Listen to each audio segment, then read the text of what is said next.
It is Tuesday, May 20th. Here's what we're working on this morning. Canada Post workers could hit the picket line again as early as Friday. Halton police are investigating the death of a climber at Mount Nemo in Burlington. And Canada falls to Finland in a shootout at the Men's World Hockey Championship.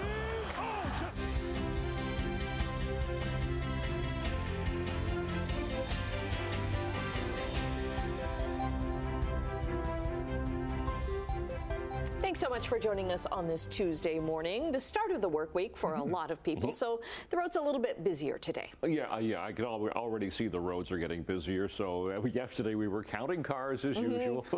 No time for that today. No. It's a lot busier already here this morning, and we are going to have the sun in your eyes this morning.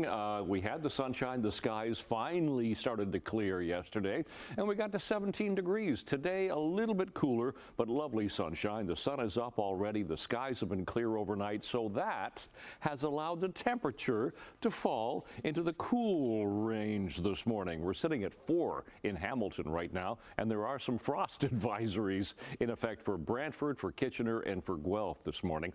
Not for the Hamilton, Halton, Niagara area, but it's cool. Yeah, you'll notice that. But sunshine today and a 15-degree high and a bit of a northeast breeze. Enjoy it today because tomorrow the rain settles in and it could be heavy at times. We'll talk about that coming up. Looking at traffic, doing fine as usual. That's our camera, 403 and Waterdown Road. Nothing to see there. Let's go to the top of the Burlington Skyway Bridge. There's the sunshine, and it's already starting to get a little bit busy here, but not stop and go as of yet. The Red Hill Creek camera, Toronto bound coming towards us. Then we'll flip ahead to Appleby Line, Burlington to Oakville in the distance, moving nicely, so nothing there. Weather and traffic, we'll check that for you coming up as usual. Right now, the news. Okay, thanks very much. Well, Canada Post workers set to walk off the job again this week. It would be the second strike in 6 months. Simone Gavros joins us with more from the Canada Post processing plant in Stoney Creek. Good morning. Good morning, Annette. Canada Post says that they received the 72-hour strike notice from the Postal Workers Union yesterday. So this means that nearly 55,000 workers across Canada could walk off the job as of Friday morning. Canada Post said in the media release yesterday that this is going to affect a number of services and would impact millions of residents and businesses who rely on over 2 billion letters and 300 million parcels each year. Now, no new mail or packages will be accepted during the strike, and items already in the system will be secured but won't be delivered. The Canada Post does say that social assistance checks will still continue to be delivered. Now, the previous 32-day strike caused major disruption during the holiday season. It affected small businesses and left a massive backlog to sort through. It ended when the federal government stepped in, ordering striking employees back to work and extending contracts to May 22nd, bringing us to where we are this week. Now, this latest job action calls the future of Canada Post into question, which saw a $845 million operating loss in 2023. The union says the strike notice was issued because the employer may unilaterally change working conditions and suspend employee benefits. Now, I did reach out to Canada Post and the union yesterday prior to the announcement about this 72-hour strike notice. I did reach out to them again this morning to see if they're available for comment. For now, Rick, back over to you. Thank you, Simone. A climber has died at Mount Nemo in Burlington. Fire crews were called to the conservation area yesterday afternoon and found one person who was later pronounced dead at the scene. A second climber was helped off the ledge by firefighters and wasn't hurt. Halton police are now handling the investigation. We'll bring you more details as they become available.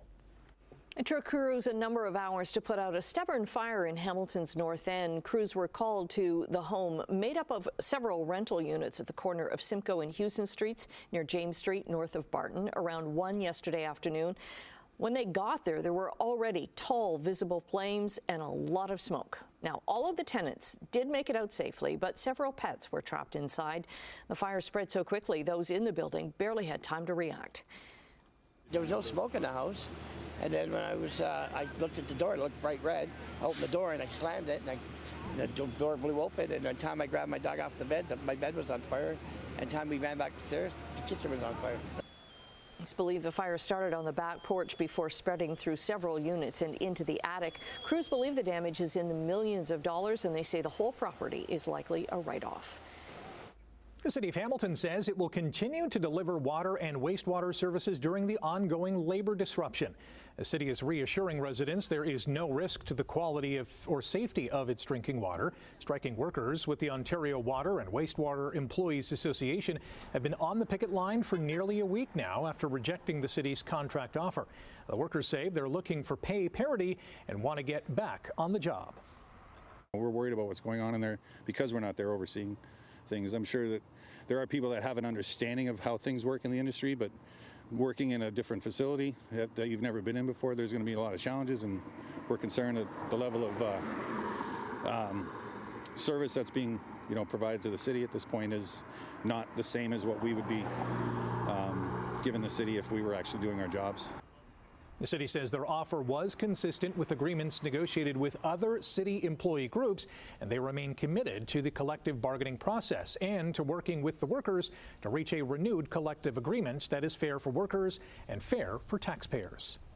Well, one of the busiest stretches of road in Hamilton is going to be shut down completely this weekend. The entire length of the Lincoln-Alexander Parkway in both directions is going to be closed for annual maintenance. The work is weather dependent, so it's set to start Friday morning at 8 and last until Monday morning at 5.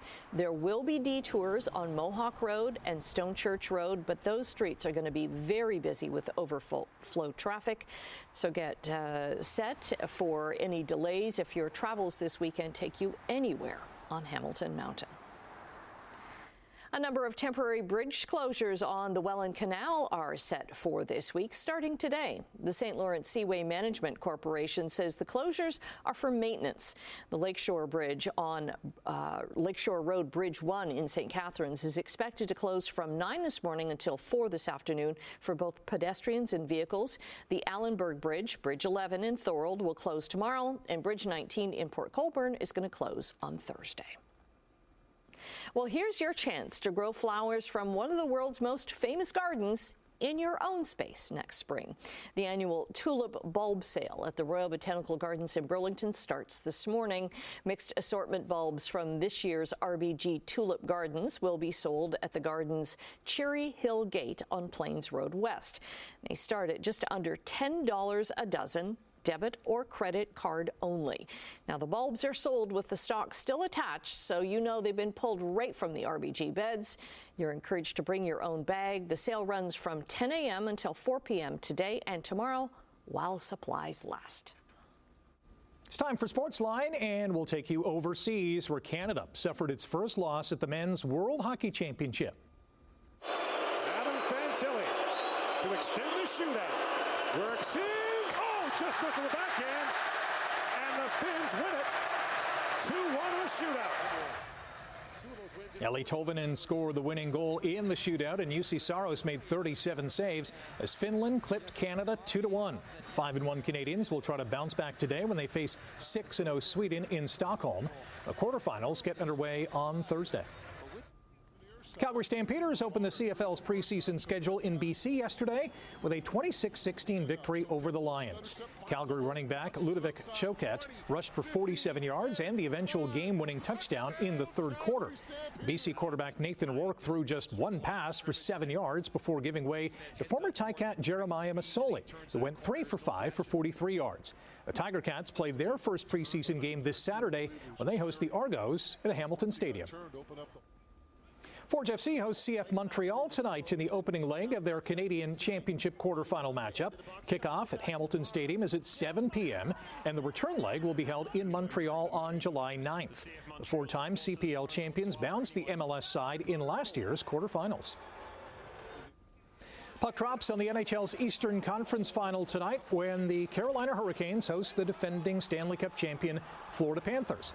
Panthers coming off a hard-fought 7-game series against the Maple Leafs in round 2. While the Canes are much more rested. Carolina last played 5 days ago after they eliminated Washington in 5 games. The West Final begins tomorrow night in Dallas, where the Stars will entertain the Edmonton Oilers.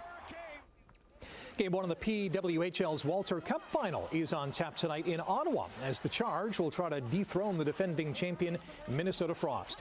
The Charge bounced Montreal on their way to the final, while the Frost took down Toronto. Puck drop is at 7 p.m. at TD Place in Ottawa. The NFL's Spring League meeting kicks off today in Minnesota, and there are some juicy items on the agenda. The fate of the tush push, made famous by the Super Bowl champion Philadelphia Eagles, will be up for discussion tomorrow. The Green Bay Packers have submitted a proposal to ban the play, but will need 24 of the 32 owners to agree. Also up for discussion this week is a proposal to allow players to participate in flag football when the sport makes its Olympic debut in Los Angeles in 2028. The league will also discuss using records for playoff seeding rather than guaranteeing higher seeds for division champions. There's a new landmark at the home of the Chicago White Sox, Section 140, Row 19, Seat 2, down the third baseline.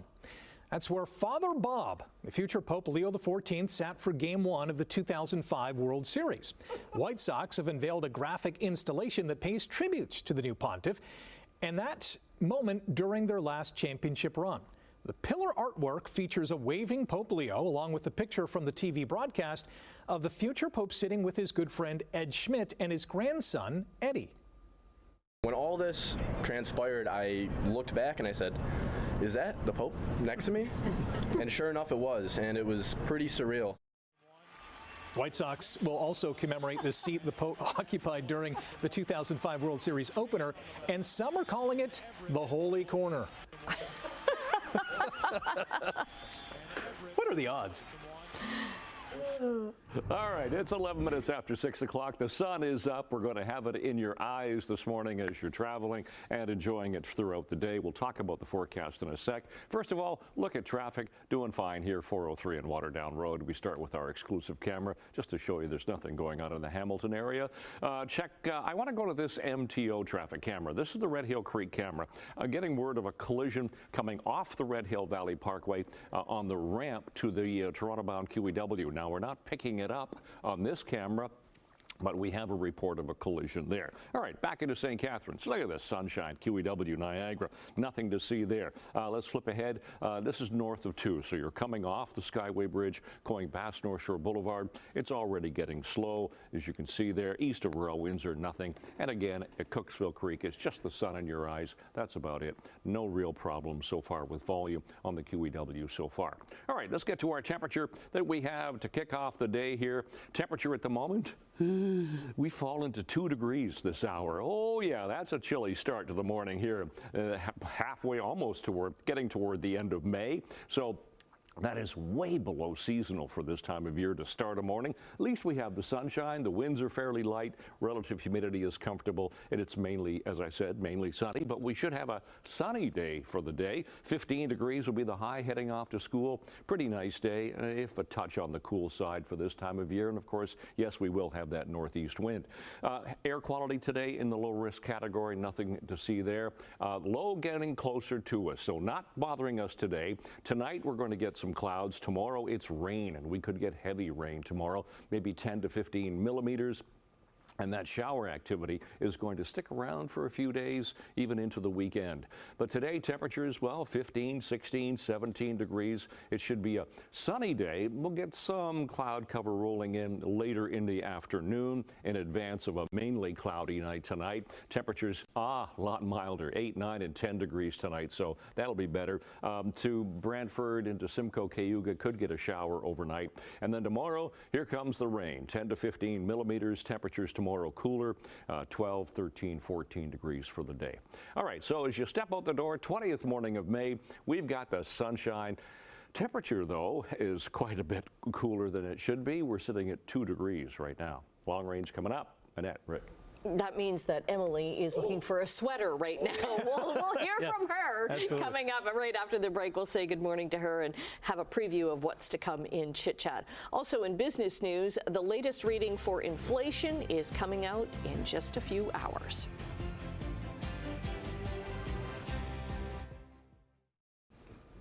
Okay, let's say good morning to Emily. So besides the chills, what else do you have coming up on Chit Chat? Turn the heat on in my car today. This is nonsense.